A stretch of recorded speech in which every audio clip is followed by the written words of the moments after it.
हाल के समय से पीछे वो सरकार को अच्छा कर रहे थे, सरकार की विधि व्यवस्था की प्रशंसा कर रहे थे। और सरकार ने तो हमेशा कहा है कि हम अपराध न हो ऐसी स्थिति बनाना चाहते हैं, और अगर अपराध होते हैं तो अपराधी बख्शे नहीं, और चाहे घटना लखीसराय की हो, सीतामढ़ी की हो, चाहे बिहार की किसी बात की हो, तो वो महामहिम के पास स्वीकृति के लिए गया था।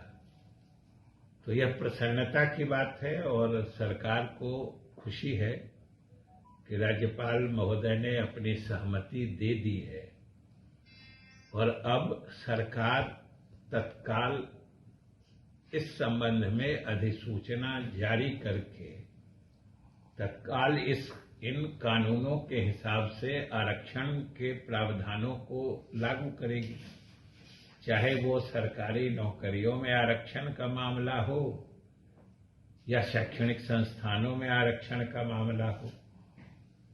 तो ये स्वाभाविक प्रक्रिया जरूर थी, और महामहिम ने सहमति दे दी है, शीघ्र ही दिया है, इसलिए यह प्रसन्नता की बात है।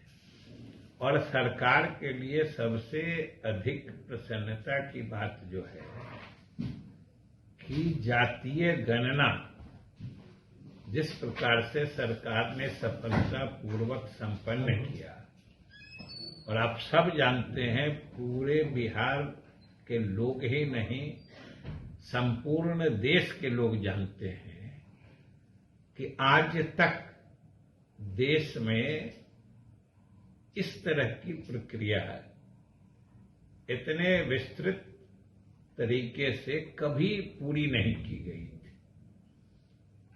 जो एक आज से 90 साल से भी अधिक 1931 के जातीय गणना की बात कही जाती है, उसके भी प्रतिवेदन को अगर आप देखिएगा तो उसमें भी इतने विस्तार से व्यक्तिगत या परिवार की सूचनाएं, चाहे सामाजिक हो या आर्थिक हो, एकत्रित नहीं की गई थी।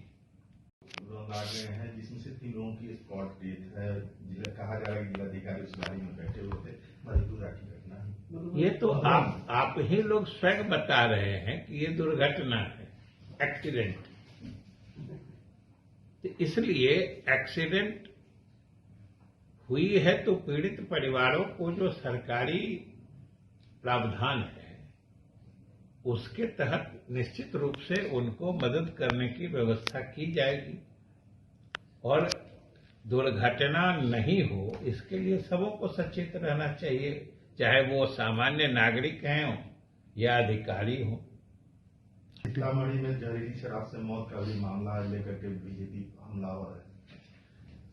एक बात बताइए कि आप कह रहे हैं कि हाल के परिप्रेक्ष्य में वो ऐसा बोल रहे हैं, या हाल की घटनाओं के कारण वो ऐसा बोल रहे हैं। इस हाल की घटना या इस हाल का समय, चाहे जितना दिन आप निर्धारित कर लीजिए, उसके पहले बीजेपी के लोग सरकार के शासन व्यवस्था की तारीफ कर रहे थे क्या? हाल के समय से पीछे वो सरकार को अच्छा कर रहे थे, सरकार की विधि व्यवस्था की प्रशंसा कर रहे थे क्या? और सरकार ने तो हमेशा कहा है कि हम अपराध न हो ऐसी स्थिति बनाना चाहते हैं, और अगर अपराध होते हैं तो अपराधी बख्शे नहीं जाए, और चाहे घटना लखीसराय की हो, सीतामढ़ी की हो, चाहे बिहार के किसी भाग की हो, कोई अगर अपराध करता है तो अपराधी को कानून के हवाले निश्चित रूप से किया जाएगा। ये सरकार ने घोषणा कर रखी है और इस पे पूरी तरीके से अमल चल रहा है। जिम्मेदारी को न सिर्फ उठाया बल्कि उसको पूरा करके पूरे देश को रास्ता दिखाया है।